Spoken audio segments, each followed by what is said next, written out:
Welcome back. Continuing the news. A dermatologist is this evening advising persons diagnosed with psoriasis to do routine checkups with their medical doctor at least once per year. Shamela Pullen tells us more.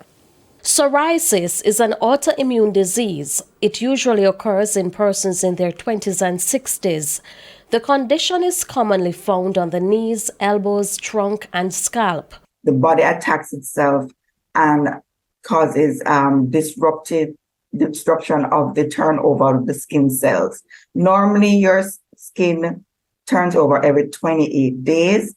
In psoriasis, the skin turns over faster within about 14 days. And what develops is these, what we call plaques, where these quite lumpy lesions all over the skin. They're quite scaly and sometimes very itchy.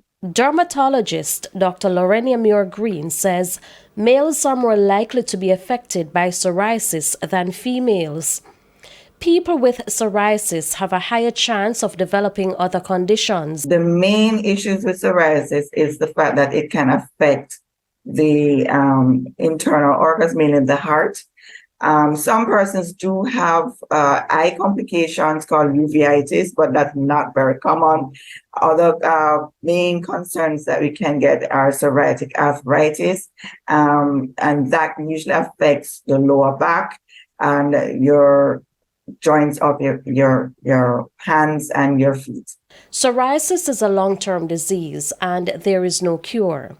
Treatments are, however, available to help with managing symptoms. Persons will get topical steroid creams that we also use for other conditions like eczema. They can use old school stuff like coal tar ointments, which you have to get made up at specific pharmacies because not every pharmacy carries that.